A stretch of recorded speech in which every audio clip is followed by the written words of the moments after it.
किसी को कुछ स्मरण भी है गीता का? कोई सम्मान है गीता का? नहीं हो पाएगा, क्योंकि वहां वो क्या बोलते हैं? निराशी निर्ममो भव युद्धस्व विगत ज्वर। निर्मम हो जाओ, यहां कुछ अपना नहीं है। तुम किस मोह में फंसे हुए हो? निराशी हो जाओ। तुम भविष्य को लेके क्या आशाएं बना करके बैठे हुए हो? ठीक अभी जो सही कर्म है उसको करो और लड़ो। युद्धस्व युद्धस्व युद्धस्व। आपको कोटि कोटि नमन और बहुत सारा धन्यवाद कि हम लोगों के लिए आपने ये बीड़ा उठाई है। हम लोगों को सही रास्ता दिखाने के लिए आपने इतना संघर्ष और ये बीड़ा उठा के रखा है। और यहाँ पे जो भी हुए हैं उन सबको कांग्रेट्स मेरी तरफ से, और मेरे खुद को भी, कि जो जिस उम्र के जिस भी पड़ाव में है उनको इम्पोर्टेंट चीज़ की इम्पोर्टेंस पता चल गई है। उसके लिए कांग्रेस सबको। और मेरा सवाल ये है कि कुछ लोगों से इंटरेक्शन हुई है इधर पार्टिसिपेंट से, तो हम लोग सबसे पहले जानना चाहते हैं कि आप क्या करते हो। मतलब अपना सोशल स्टेटस जानने की कोशिश करते हैं दूसरे का। मुझे लगा, मुझे मेरे एक भैया से बात हुई तो उन्होंने पूछा कि मेरा पूछ लिया, मैंने सब बता दिया। तो उसके बाद उन्होंने बोला कि मेरा तो आपने पूछा ही नहीं इसलिए मैंने बताया नहीं। तो मेरे अंदर से निकला कि एक्चुअली भैया ज़रूरी भी नहीं है वो, तो हम यहाँ आए हैं तो कोई एक ही लक्ष्य लेके आए हैं सब लोग, तो वो पूछ के क्या काम है मेरा।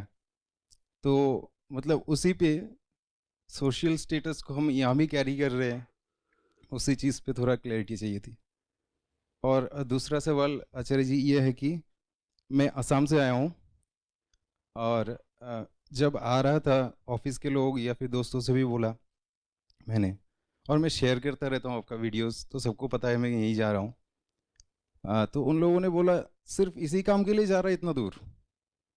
मतलब तू यहाँ से फ्लाइट लेगा, ट्रेन चढ़ेगा, ये करेगा वो करेगा, इस काम के लिए जा रहा है? मैंने बोला हाँ। तो ठीक है, वहाँ से तो मैं आ गया। फिर दिल्ली का एक दोस्त है मेरा, हॉस्टल के टाइम का दोस्त है, बहुत दिन बाद फ़ोन बात हुआ।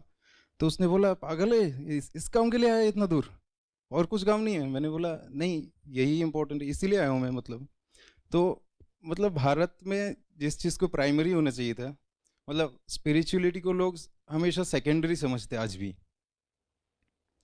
मतलब वो लोग सोचते हैं कि ये प्राइमरी काम हो ही नहीं सकता। किसी का दूसरा काम है, आसपास पे कोई सत्संग मिल गया तो अटेंड कर लेंगे, या फिर अपने शहर में आ गया तो अटेंड कर लेंगे, वो सही है।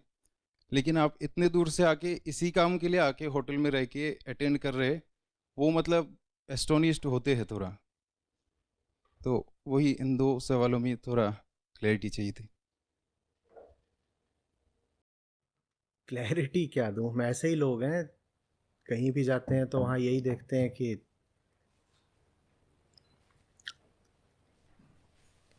उन्हीं चीज़ों की कितनी अधिकता है जो हमको साधारणतया प्रिय होती हैं। आप बड़ा मंदिर किसको बोलते हो? बड़ा मंदिर माने क्या? बिल्डिंग बड़ी। समझ गए ना? वहां भी यही देख रहे होते हो, बिल्डिंग कितनी बड़ी है। और भीड़ कितनी बड़ी। हाँ हाँ, चढ़ावा कितना जाता है। हाँ, बहुत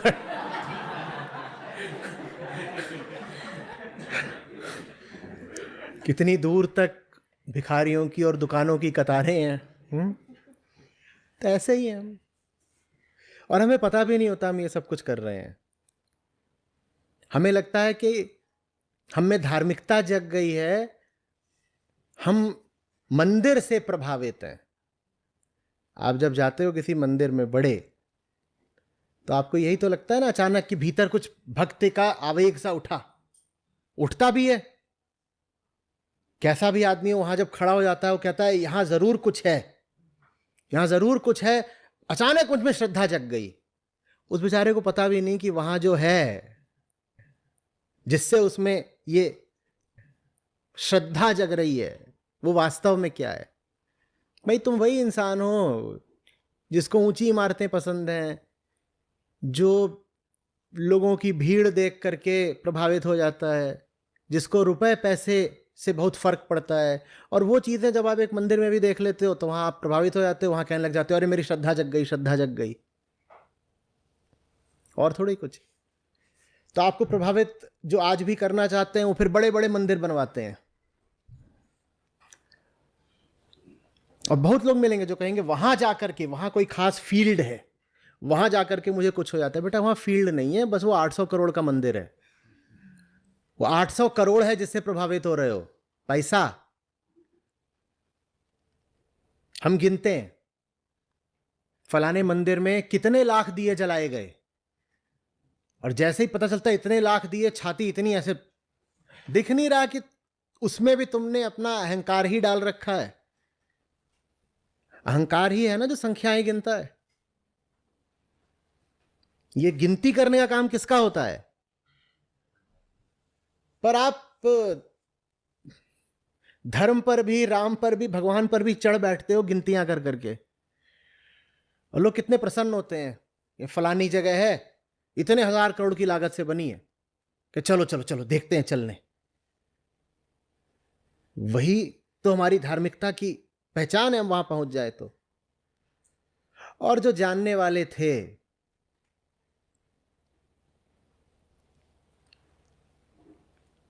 कैसे ज्ञानी और कितने गहरे लोग रहे होंगे हमारे ऋषि।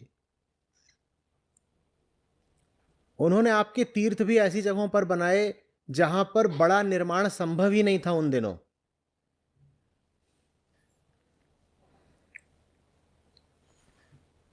बाद में वहां आपने जाकर के मंदिर खड़े कर दिए हो, कुछ कर दिया, वो अलग बात है।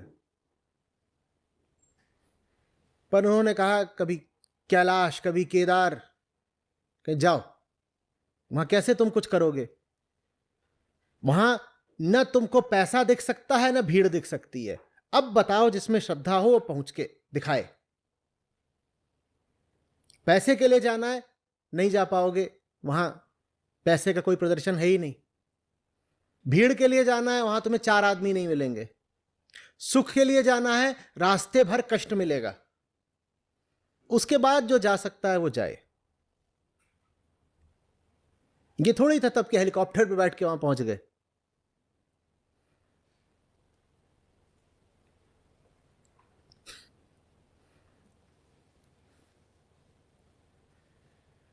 धर्म और सामाजिकता, धर्म माने वास्तविक धर्म, धर्म माने, ये कई कई बार मुझे सफाई देनी पड़ती है, धर्म माने उस सब धर्म की नहीं बात कर रहा हूं। असल में लोगों को इसमें कंफ्यूजन हो जाता है। मैं धर्म बोलता हूं तो उनको लगता है कि मैं उसी धर्म की बात कर रहा हूं जो सड़कों पे आजकल चलता है। मैं जब धर्म बोलता हूं तो मेरा आशय धर्म के विशुद्ध रूप से है, अध्यात्म। तो धर्म और साधारण सामाजिकता साथ चल ही नहीं सकते। और अब जो मैं बोलने जा रहा हूं उसे गौर से सुनिएगा। एक सच्चा धार्मिक आदमी निश्चित रूप से एक बड़ा सामाजिक आदमी नहीं हो सकता। या तो आप सच्चे अर्थों में धार्मिक हो सकते हैं, या फिर आप समाज में प्रतिष्ठित और प्रचलित, लोकप्रिय हो सकते हैं। दोनों काम बहुधा एक साथ हो नहीं पाएंगे, क्योंकि समाज तो धर्म के खिलाफ ही होता है। और सबसे ज्यादा धर्म के खिलाफ होते हैं धार्मिक लोग, जो अपने आप को धार्मिक बोला करते हैं। उनसे ज्यादा अधार्मिक वास्तव में कोई नहीं होता, उनसे ज्यादा धर्म का नुकसान कोई नहीं कर रहा होता।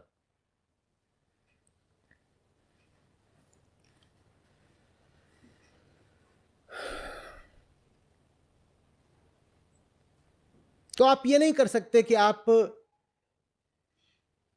स्पिरिचुअल भी हो और सोशल भी, स्पिरिचुअली एडवांस्ड भी और सोशली एडजस्टेड भी। नहीं हो पाएगा ये। यूं ही थोड़ी ही था। मैं अंदर की बात जानता हूं बिल्कुल, इसलिए बता रहा हूं कि ऋषि सब जंगल में जाकर बसते थे। वो आपके शहरों गांवों में रह ही नहीं सकते थे।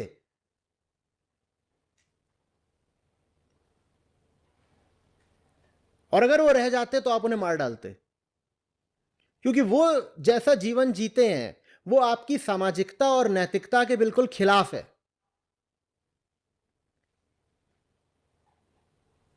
तो शांति भर के लिए नहीं, अपनी सुरक्षा के लिए भी उन्हें जंगल जाना पड़ा था।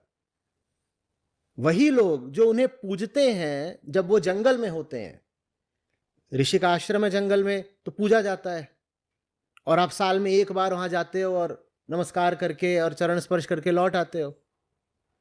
वही ऋषि अगर आपके शहर और मोहल्ले के बीचों बीच बसा हो तो आप उसको मार डालोगे, क्योंकि उसकी चाल ढाल, उसका आचरण, उसका जीना आपके जीवन से बिल्कुल मेल नहीं खाएगा।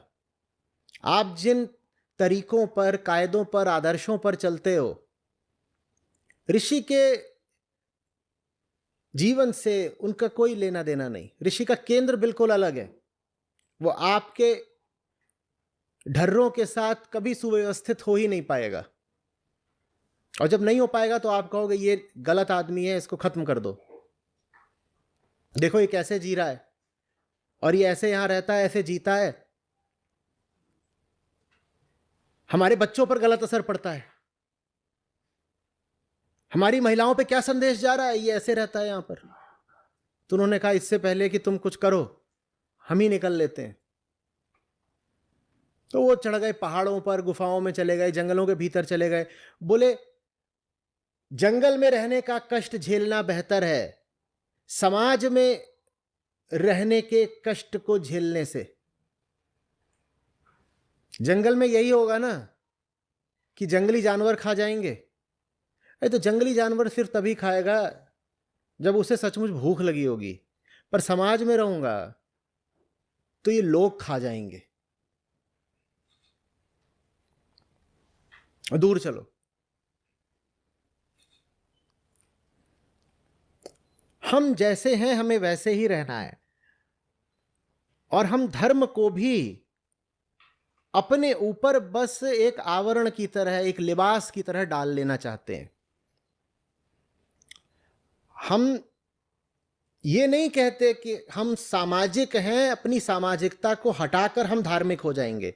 हम कहते हैं सामाजिकता तो रहेगी, उसके ऊपर हम धर्म का चोला पहन लेंगे। तो वही आपने कहा कि जब यहां भी जब आते हो, मिलते हो, कहने को ये एक आध्यात्मिक समागम है, लेकिन यहां भी एक दूसरे से मिलते हो तो बातें सब सामाजिक ही करते हो। वो छूटेंगी कैसे, वो झट से मुंह से निकल आती है, क्योंकि केंद्र तो सामाजिक ही है ना। यहां आकर भी केंद्र आध्यात्मिक नहीं हो गया, केंद्र सामाजिक ही है।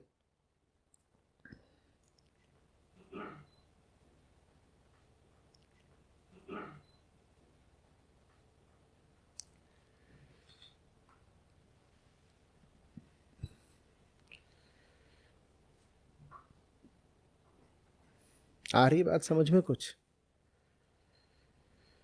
ये समाज बड़ी गड़बड़ चीज होता है। ये बहुत बड़ा राक्षस है जिसकी अपनी कोई चेतना नहीं है, लेकिन ताकत बहुत है इसके पास। मैं तुमसे कहूं जाओ समाज को मेरे सामने लेकर आओ, किसी को ला पाओगे? समाज नाम की कोई इकाई होती है क्या? समाज कुछ नहीं है एक तरीके से। समाज सिर्फ एक नाम है, एक शब्द और सिद्धांत है। एक समाज कॉन्सेप्ट है। सोसाइटी क्या है? एक कॉन्सेप्ट ही तो है ना, लेकिन दम बहुत है उसमें। उसके पास अपनी कोई चेतना नहीं, लेकिन आपकी चेतना को वो खा जाती है। हर आदमी समाज से डरा हुआ है, कहता है अरे समाज वाले क्या कहेंगे। मैं कह रहा हूं वो समाज है कौन, लेके तो आओ, समाज दिखा तो दो। समाज माने कौन? वो कैसे, तो सब हर कोई समाज है।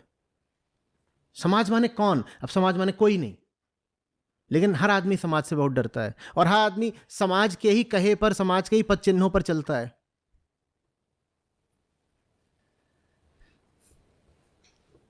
जैसे एक अदृश्य राक्षस हो कोई।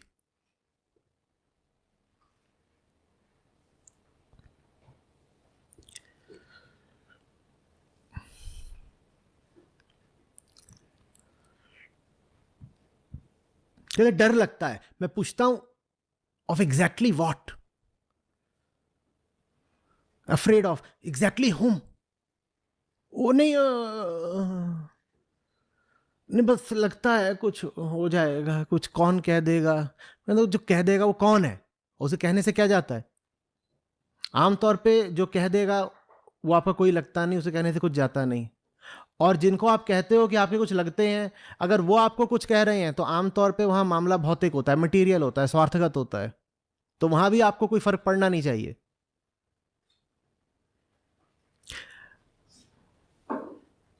उदाहरण के लिए, बेटा बाप की बहुत सुनता है जब तक बाप पर आश्रित होता है ना, तो तब तक बहुत डरेगा। अरे पापा को पता चल गया तो डरना पड़ता है ना।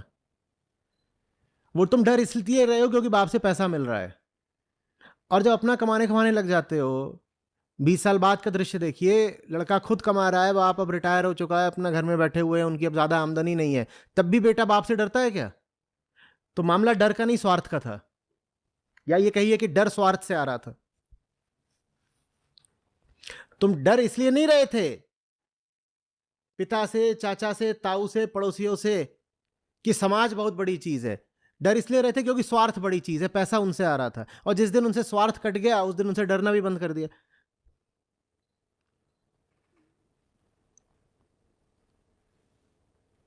तो समाज दो चीजों पर चलता है, आपके दो स्वार्थों का इस्तेमाल करके आपको पकड़े रहता है। एक, आपको पैसा चाहिए, दूसरा आपको प्रतिष्ठा चाहिए। जिनसे आपको पैसा मिल रहा है, जिन पर आप किसी भी भौतिक कारण से आश्रित हैं, आप उनसे डरोगे। दूसरा, जिनसे आप प्रतिष्ठा ले रहे हो, उनसे भी आप डरोगे। भले ही वो आपको पैसा नहीं देते, पर आपको कुछ बोलते हैं ना, मान लीजिए कुछ भी आपका नाम है, कुछ अपना नाम बताइए, मान लीजिए आपका नाम श्रीकांत है, आपको श्रीकांत जी बोलते हैं ना, वो जी बोलकर उन्होंने पकड़ लिया आपको। अब आपको पता है आपने कुछ ऊपर नीचे का करा, तो वो जी बोलना बंद कर देगा। तो अब गुलाम हो गए आप उनके, जिन्होंने आपको श्रीकांत जी बोल दिया। तो इसीलिए बार बार उपनिषद आपसे कहते हैं, ना स्तुति न निंदा।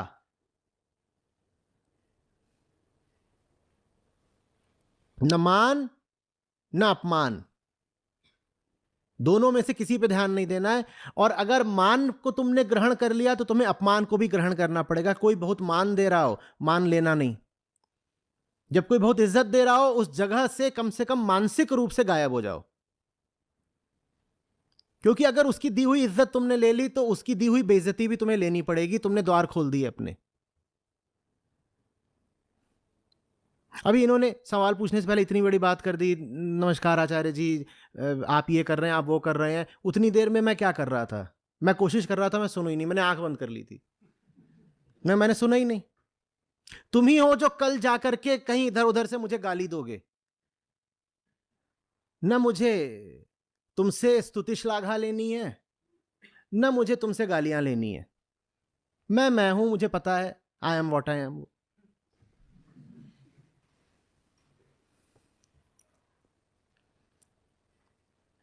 उनसे बच के रहो जो बहुत तुम्हें चढ़ा के रखते हैं। वही हैं जो या तो गिराएंगे या फिर गिराने की धमकी देकर तुम पर हक दिखाएंगे। और समाज यही दो चीजें, पैसा और प्रतिष्ठा। न किसी से पैसा लो, न किसी से इज्जत लो, बहुत आजाद जियोगे। एकदम सरल सूत्र है ना। न किसी से पैसा लेना है, न किसी से प्रतिष्ठा लेनी है। पैसा होता है स्थूल शरीर के लिए, प्रतिष्ठा होती है सूक्ष्म शरीर के लिए। पैसा मिल जाता है तो इसको बहुत मजा आता है, शरीर को बढ़िया कपड़ा मिलेगा, खाने पीने को मिलेगा, ये सब पैसे से मजा अंदर वाले को भी आता है, पर पैसे से ज्यादा मजा बाहर वाले को आता है। और प्रतिष्ठा से मजा इस शरीर को नहीं आता। प्रतिष्ठा से मजा आता है जो भीतर का सूक्ष्म शरीर है, मन, उसको। और यही दो हैं।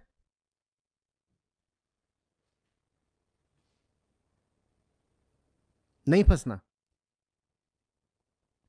यही आध्यात्मिक आदमी की निशानी है। ना वो पैसे में फंसता है, ना प्रतिष्ठा में फंसता है। इसीलिए कह रहा हूं कि आध्यात्मिक आदमी वास्तव में कभी सामाजिक हो नहीं सकता। क्योंकि समाज में जो रिश्ते बनते हैं वो तो इन्हीं दो चीजों के रहते हैं, पैसा और प्रतिष्ठा, या कि प्रेम के रहते हैं। प्रेम के तो रिश्ते नहीं बनते ना समाज में। प्रेम तो बल्कि वर्जित है समाज में। समाज जहां प्रेम को देख लेता है वहां समाज परेशान हो जाता है, ये क्या हो गया, कुछ अलग हो रहा है। और मैं स्त्री पुरुष के ही प्रेम की बात नहीं कर रहा।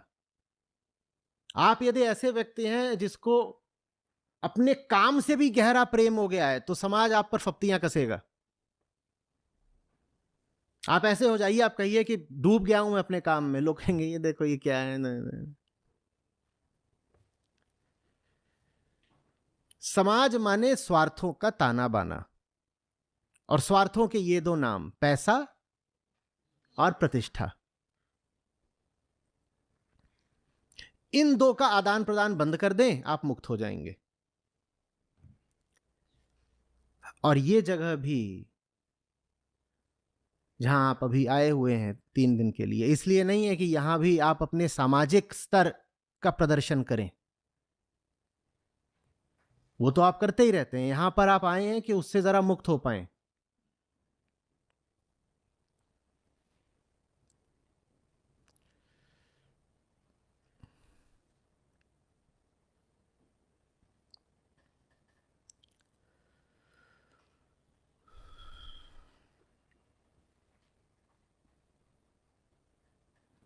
बहुत लोग विचलित दिख रहे हैं।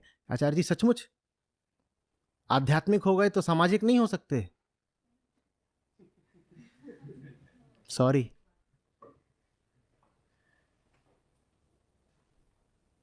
नहीं, पर हमने देखा है, मतलब इतने अच्छे अच्छे लोग सामाजिक भी होते हैं, उन्हें सब लोग मानते हैं, उनके सबसे अच्छे मधुर संबंध होते हैं, वो सबसे हंसकर मिलते हैं। तो समझ लो बेटा कुछ गड़बड़ होगी।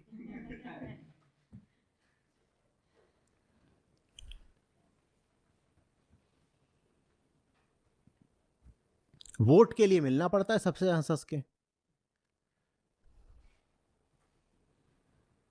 जरूर कुछ उगाहा जा रहा होगा तुमसे, जरूर कोई प्रच्छन्न स्वार्थ होगा।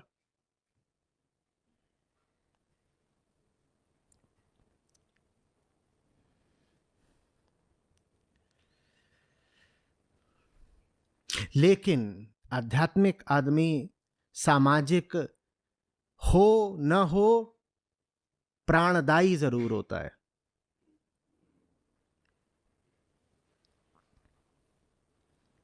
उसको आप कह सकते हो कि ये ए सोशल है या एंटी सोशल है, पर वो लाइफ गिविंग होता है। समाज उसे पसंद नहीं करता, पर वो व्यक्तियों के बहुत काम आता है, क्योंकि प्राण समाज में तो होते नहीं। जब मैं कह रहा हूं प्राणदायी होता है, तो किसको प्राण देता है? वो व्यक्तियों को प्राण देता है। आध्यात्मिक आदमी समाज के काम का नहीं होता, समाज तो उसका विरोध ही करेगा, हो सकता है सूली पे चढ़ा दे, लेकिन व्यक्तियों के बहुत काम का होता है। वो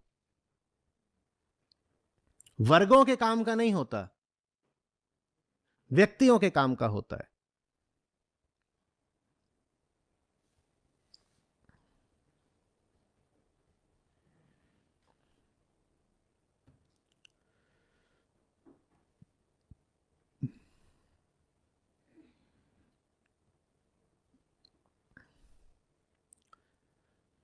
सत्य सामूहिकता और सामाजिकता की बात नहीं होती। जिन्हें सच्चा जीवन जीना है,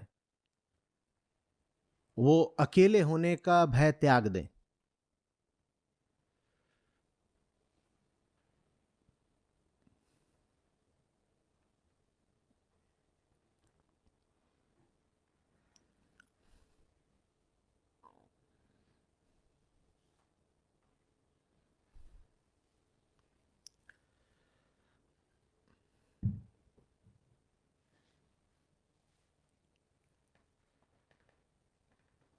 आप नहीं कह पाएंगे कि मुझे सत्य बहुत प्रिय है, लेकिन मुझे होना लोकप्रिय है।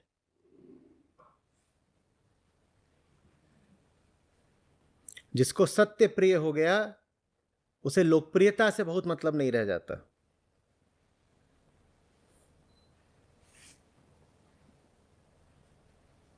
लेकिन यह भी अजीब बात है, मानव इतिहास में जो लोग सबसे ज्यादा जाने गए हैं, वो सब वही हैं जिन्हें सत्य सबसे ज्यादा प्रिय था।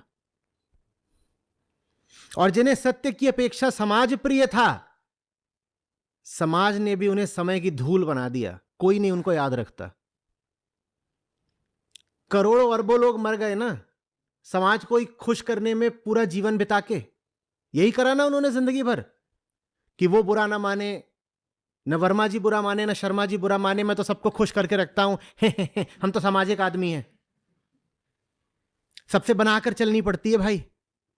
कहां हो तुम, कहां हो?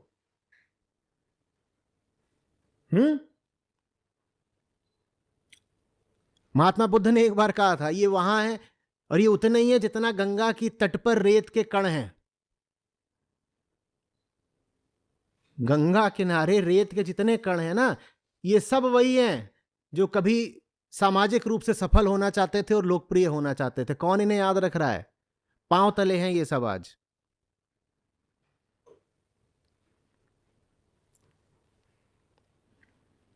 याद भी तुम किनको रख रहे हो? जिन्होंने समाज की नहीं परवाह करी, जिन्होंने सत्य की परवाह करी। उन्हें उस समय पर जो भी बर्ताव मिला हो समाज से, जब तक समय रहेगा, इतिहास रहेगा, वो याद रखे जाएंगे। बुद्ध सामाजिक थे या समाज छोड़कर हटे थे? बोलो। और जब समाज में वापस भी गए तो क्या समाज की शर्तों पर गए? समाज की किसी शर्त का पालन करते थे?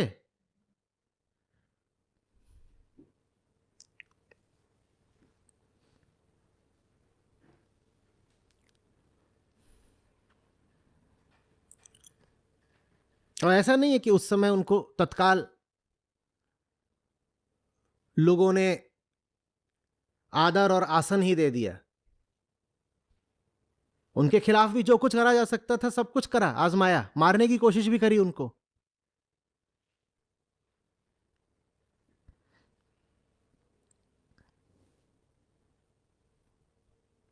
उन्होंने परवाह नहीं करी। उन्होंने कहा जो सही है वैसे जीना है, और सही जीने का नतीजा यह हुआ कि बाद में उन्हें समाज में भी स्वीकृति प्रसिद्धि सब मिल गई। और जो लोग समाज की ही स्वीकृति प्रसिद्धि के लिए मरे जाते हैं, वो समय की धूल बन जाते हैं। एक सवाल अच्छे से पूछ लीजिएगा अपने आप से, जिन लोगों को खुश रखने में अपनी जिंदगी खराब किए दे रहे हो, वो लोग किसी काम के भी हैं आपके?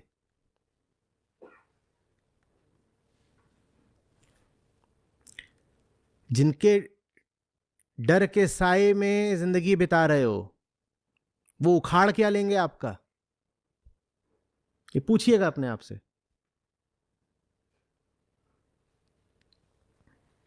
या जिनको पैसा वगैरह दिखा करके बहुत प्रभावित, इंप्रेस करते हो, वो तुमसे प्रभावित हो भी गए तो तुम्हें मिल क्या जाएगा? मिलता है कुछ? या जिनका पैसा, रुतबा देख करके आप प्रभावित हो जाते हो, उनसे प्रभावित होकर आपको क्या मिल जाता है? ये सब किसी काम का है क्या? बस छाया रहता है लेकिन मन पर।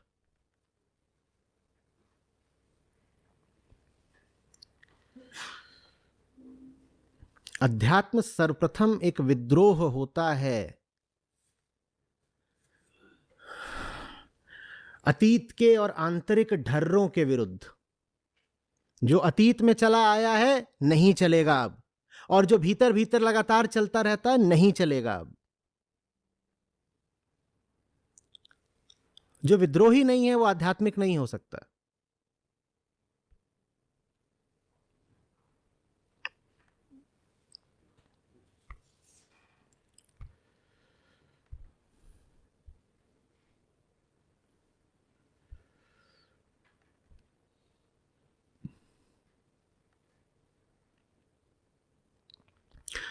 कुछ जम रही है बात?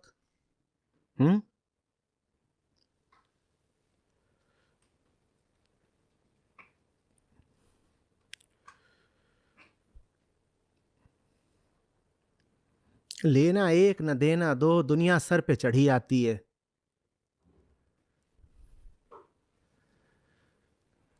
और हम इस सर पे बिठाए भी रहते हैं। तुम हो कौन? यही सवाल होना चाहिए। हो कौन? क्यों सुने तुम्हारी?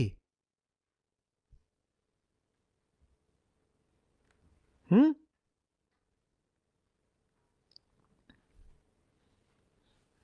कौन हो तुम?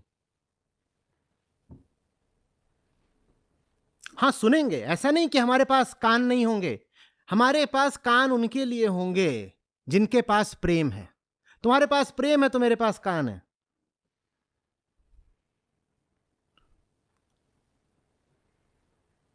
और अगर तुम्हारे पास प्रेम है तो फिर मेरे पास जबान भी है। बात भी उन्हीं से करूंगा, जवाब भी उन्हीं को दूंगा जिनके पास प्रेम है। सुनेंगे भी उनकी जो प्रेम करते हैं, बोलेंगे भी बस उन्हीं से जो प्रेम करते हैं। जो यूं ही चले आए हैं, लेना एक न देना दो, यूं ही घुसे चले आ रहे हो। कोई डर दिखा रहा है, कोई धौंस बता रहा है, कोई पैसा चमका रहा है। जो भी लेके आए हो अपने घर रखो। हमसे तुम्हारा ताल्लुक क्या?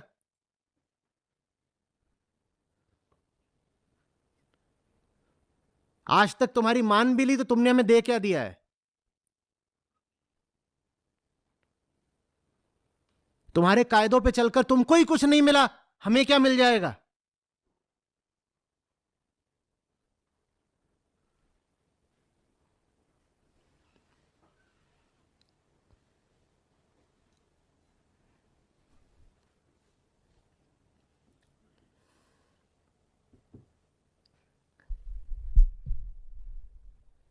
Healthy contempt. दुनिया के प्रति एक स्वस्थ अवमानना का भाव रखिए। कंटेम्प्ट। कैसी कंटेम्प्ट? हेल्दी कंटेम्प्ट बोल रहा हूं, ये नहीं कि बस जो मिला उसी को क्या दिया है। जो कोई आक्रामक हो रहा हो, जिसके इरादे आपकी बाह मरोड़ने के हों, जो कोई चाहता हो आपको अपनी उम्मीदों के अनुसार चलाना, उसको बस यही सवाल, तू है कौन? Who are you? और जगत का काम है हर दिशा से आप पर चढ़े आना, वो यही चाहता है। और ये भी नहीं कि हर बार वो एक इंसान के रूप में ही आप पर चढ़ेगा। आप गुड़गांव जाइए, आप बंबई जाइए, वहां एक बड़ी इमारत है, 50 मंजिली, 70 मंजिली, आप उसके नीचे खड़े हो, आपको दिख नहीं रहा वो इमारत आप पे चढ़ी आ रही है। भीतर ये सतर्कता रहे, जैसे ही दिखे कुछ चढ़ा आ रहा है तुरंत क्या बोलना है कौन? वही रास्ता है। वे वे माने हु आर यू? तू है कौन?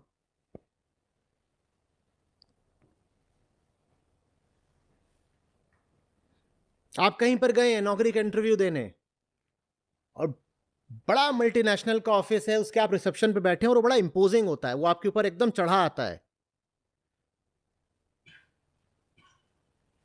बहुत पैसा लगाकर वो रिसेप्शन बनाया जाता है ताकि आप जल्दी से प्रभावित हो जाएं, सरेंडर कर दें जल्दी से। जैसे ही देखिए कि रिसेप्शन इस हिसाब से बनाया गया है, वहां पर ऐसे बैठिए। हम उल्टा करते हैं। बदतमीज से बदतमीज आदमी भी जब किसी बड़ी कंपनी के रिसेप्शन पर बैठा होता है, किसी 5 स्टार होटल में जाता है, तो वहां वो बहुत तमीजदार और अदब वाला हो जाता है, कुल मिलाकर पालतू हो जाता है।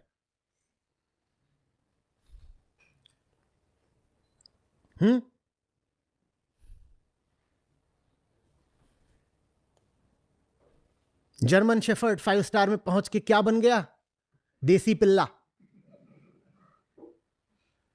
बाहर घूमते रहे हैं वैसे, और जैसे ही देखा कि ये 500 करोड़ की इमारत, वहां बिल्कुल yes yes yes yes yes, what do I have to give, where do I seat.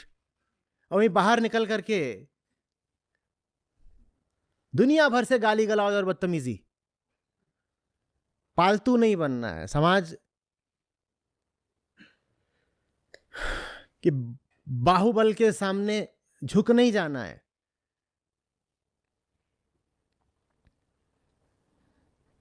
जितनी विनम्रता सच्चाई के सामने होनी चाहिए, उतनी ही ऐंठ माया के सामने होनी चाहिए। सच के सामने सर उठे नहीं और माया के सामने सर झुके नहीं। बदतमीजी सीखिए। खास तौर पे जो संस्कारी लोग हैं उन्हें बदतमीजी आनी चाहिए। जिन्हें ऊंचा बोलना नहीं आता क्योंकि बहुत संस्कारवान बनाया गया है, खासतौर पे मुस्कुरा रही हैं लड़कियों को, मैं उनसे कह रहा हूं ऊंचा बोलना सीखो, कुछ गालियां देना भी सीखो। कहीं आचार्य जी आप तो गालियों के खिलाफ थे। और निर्भर करता है ना वेदांत क्या बोलता है, फॉर होम। जो बहुत ज्यादा बोलते हैं उनसे बोलता हूं चुप, गाली दिया जा रहा है चुप कर। और जो संस्कारों की बेड़ियों के चलते मुंह ही नहीं खोल पाते, आवाज नहीं ऊंची कर पाते, उनसे मैं कहूंगा आवाज भी ऊंची करो और गाली देना भी सीखो।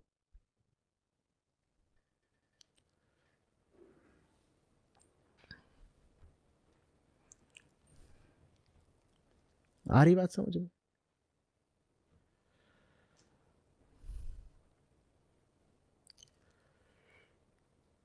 प्रेम में मौन हो जाना एक बात होती है और डर की चुप्पी बिल्कुल दूसरी बात।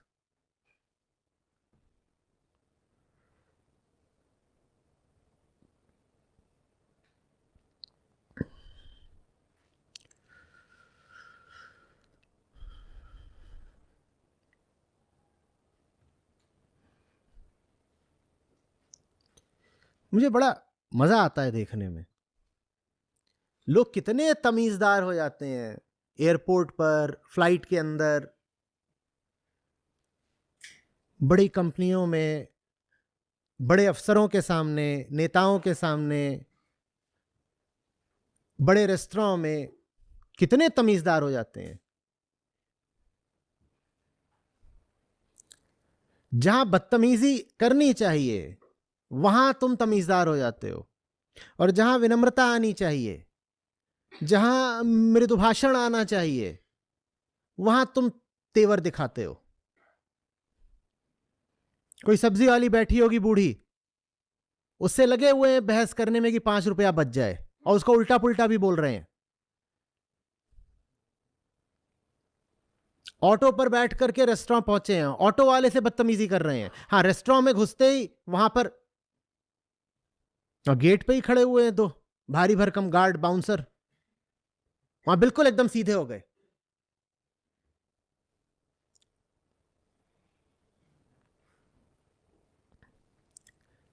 कमजोर के साथ नरम रहो और अत्याचारी के साथ एकदम गरम।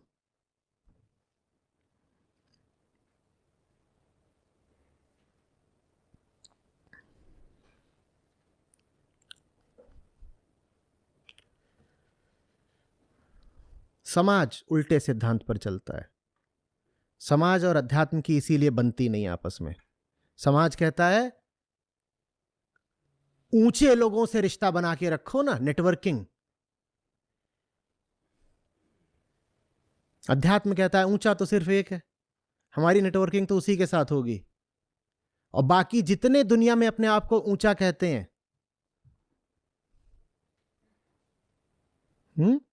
मेरी जूती पे बोलना सीखो।